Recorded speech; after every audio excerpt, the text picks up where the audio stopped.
करते हैं दोस्तों की प्रिपरेशन जब आपकी शुरू हो रही है तो सिविल इंजीनियरिंग पे आ जाते हैं हम यहाँ पर। बुक्स वगैरह की बात भी कर लेंगे दोस्तों, लेकिन बुक्स वगैरह की बात जो है तब करेंगे, मैं आपको फिर भी बोल चुका हूँ पहले भी। पहले एसएससी के क्वेश्चन कर लीजिए, ईएससी के क्वेश्चंस कर लीजिए, फिर उसके बाद अगर आपको लगता है कि आप कम से कम 2 बार एसएससी के क्वेश्चन कर चुके हैं, कम से कम 3 बार ईएससी के क्वेश्चन कर चुके हैं, जो डाउटफुल क्वेश्चन थे जो पहली बार में आपसे नहीं हुए उनको अब आप अच्छे से सॉल्व कर सकते हैं, अगर इतना आपसे हो जाए उसके बाद आप प्लीज मुझे बता दीजिएगा कि अब बुक्स आप रिकमेंड कर दो, तो मैं डेफिनेटली आपको बुक्स बता दूंगा, लेकिन उससे पहले इन चीजों को आप कवर अप करिए। यहाँ पर बात आती है दोस्तों कि सिविल इंजीनियरिंग की अगर हम तैयारी कर रहे हैं तो सब्जेक्ट्स के बारे में हमें जानना है यहाँ पर कि कौन से ऐसे सब्जेक्ट्स हैं जिन्हें हम कैसे पढ़ें, कैसे सब्जेक्ट्स को पढ़ना है, सब्जेक्ट्स का सीक्वेंस जो है वो सब्जेक्ट्स का सीक्वेंस क्या रहेगा। तो पहली चीज आती है कि पास्ट ईयर के पेपर्स को एनालिसिस किया जाए, कौन सा सब्जेक्ट ऐसा है जो ज्यादा इंपॉर्टेंट है, किसका वेटेज ज्यादा है, किसका वेटेज कम है। इनकी अगर हम बात करें दोस्तों तो ये अभी नहीं करना चाहिए। क्यों नहीं करना चाहिए? क्योंकि आप 2018, 2019, 2020 चाहे तीनों चारों साल के अंदर जो पिछले 3 to 4 ईयर्स हैं उनके पेपर्स देखिए, चाहे आप एसएससी का देख लीजिए, चाहे आप इंजीनियरिंग सर्विसेज का देख लीजिए, अब सबके सवाल जो हैं वो लगभग हर सब्जेक्ट से आते हैं, हर सब्जेक्ट से लगभग क्वेश्चन जो है आपके पिकअप किए जाते हैं। तो अभी से आप स्टार्टिंग से जब आप तैयारी कर रहे हैं तभी से आप डिसाइड करके मत बैठ जाइए कि ये 3 सब्जेक्ट तो मुझे छोड़ने ही छोड़ने, ये 3 सब्जेक्ट है जिस पे 70% ऑफ द टाइम देना है, बाकी 30% बच गया वो बाकी सब्जेक्ट्स को दे देंगे एंड सो। तो ऐसे सारी चीजें जो है वो आपको नहीं करनी है। मैंने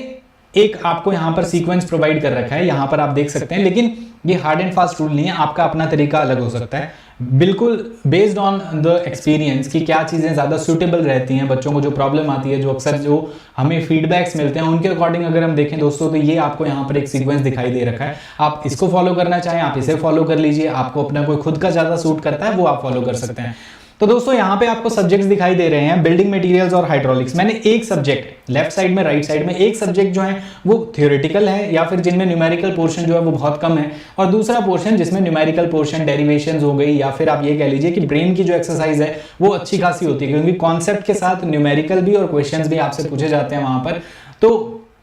एक थ्योरेटिकल एक न्यूमेरिक पोर्शन वाला सब्जेक्ट जो है ऐसे साथ साथ में आप पेयर बना सकते हैं जिससे कि आप बोर ना हो। कई बार ये होता है कि थ्योरेटिकल पढ़ रहे हैं तो धीरे धीरे आपको नींद आने लगती है, ब्रेन जो है वो इनएक्टिव हो जाता है, ब्रेन की कोई एक्सरसाइज नहीं हो रही, आप कोई क्वेश्चन नहीं कर रहे, आप कोई कॉन्सेप्ट के बारे में सोच नहीं रहे किसी चीज को कि कैसे हो रही है ये, क्योंकि थ्योरी है, सीमेंट है, अगर सीमेंट का मैन्युफैक्चरिंग का प्रोसेस ऐसा होता है, सीमेंट के अंदर बोगस कंपाउंड ये होते हैं, ऐसी रिएक्शन होती है, तो वो तो बिल्कुल बेसिक है ही है, उसके अंदर कोई ऐसे ब्रेन की एक्सरसाइज नहीं हुई। इसी की जगह अगर आप बात करें फ्लूइड मैकेनिक्स है, फ्लूइड मैकेनिक्स में स्ट्रेस जो है वो फ्लूइड के ऊपर कैसे लग रहा है, सरफेस टेंशन कैसे लग रही है, तो आप सोचते हैं उसके बारे में तो आपको नींद नहीं आती है। तो आप एक सब्जेक्ट जो है वो थ्योरेटिकल लेके चल सकते हैं, एक सब्जेक्ट जो है वो न्यूमेरिकल लेके चल सकते हैं। पेयर्स के अकॉर्डिंग मैंने यहाँ पर बना रखे हैं, आप इन्हें देख सकते हैं। बिल्डिंग मटेरियल और हाइड्रोलिक्स आप एक साथ पढ़ सकते हैं। इनके अंदर इस सीक्वेंस का भी ध्यान रखा गया है कि कौन सा सब्जेक्ट पहले पढ़ना है, कौन सा बाद में पढ़ना है। फॉर एग्जाम्पल कि अगर आपको आरसीसी पढ़ना है तो आरसीसी से पहले आप कंक्रीट टेक्नोलॉजी पढ़ लीजिए, क्योंकि आरसीसी के अंदर डेफिनेटली कंक्रीट जो है उसकी बहुत सारी चीजें जो है वो यूज में आने वाली है यहाँ पर। अगर आप सॉइल मैकेनिक्स की बात करें, इरिगेशन की बात करें, तो वहां पर सॉइल मॉइस्चर जो है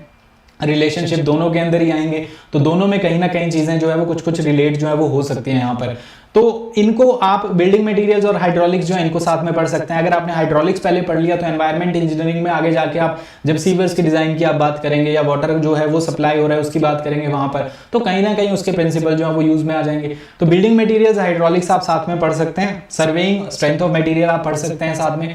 उसके बाद कंक्रीट टेक्नोलॉजी और आरसीसी जो है ये आप एक साथ रन कर सकते हैं। इनको आप एस्टिमेशन, कॉस्टिंग एंड वैल्यूएशन और स्टील डिजाइन जो है इन दोनों को आप पढ़ सकते हैं। स्टील और आरसीसी को कोशिश करें शुरुआती दौर में ही आप पढ़ लें, क्योंकि इनके अंदर कोडल प्रोविजन होते हैं। कोडल प्रोविजन जो है वो आपको याद होने ही चाहिए, डायरेक्ट क्वेश्चंस उनसे आते हैं। तो जितना लास्ट में जाके इनको पढ़ेंगे उतना ही कम याद हो रहेंगे ये आपको, जितना स्टार्टिंग में पढ़ लेंगे, जितना बाद में इनको रिवाइज करते जाएंगे उतना ही बेहतर आपके लिए रहेगा। इरिगेशन, सॉइल मैकेनिक्स डेफिनेटली बहुत इंपॉर्टेंट रहता है, और सॉइल मैकेनिक्स की अगर हम बात करें दोस्तों थोड़ा सा बड़ा सब्जेक्ट है, लेकिन आप इसे अगर कवर कर लेंगे तो बिल्कुल, अगर एक बार अच्छे से पढ़ लिया तो बाद में आपको कहीं कोई दिक्कत नहीं आएगी। एनवायरमेंट इंजीनियरिंग हो गया दोस्तों, थोड़ा थ्योरेटिकल है डेफिनेटली, इसके अंदर डेटा भी रहता है अच्छा खासा याद करने वाला, लेकिन ट्रांसपोर्टेशन इंजीनियरिंग की बात करें तो हाईवे से रिलेटेड पिन पॉइंट टॉपिक होते हैं जहां से सवाल जो है आपसे पूछे जाएंगे, जहां से न्यूमेरिकल्स आपसे पूछे जाएंगे। और उसके बाद जो ट्रैफिक इंजीनियरिंग और रेलवे की बात करें तो लिमिटेड से टॉपिक इनसे रिलेटेड पूछते हैं आपसे। तो इनको इस तरीके से आप कैरी कर सकते हैं, आपका अपना कोई पैटर्न है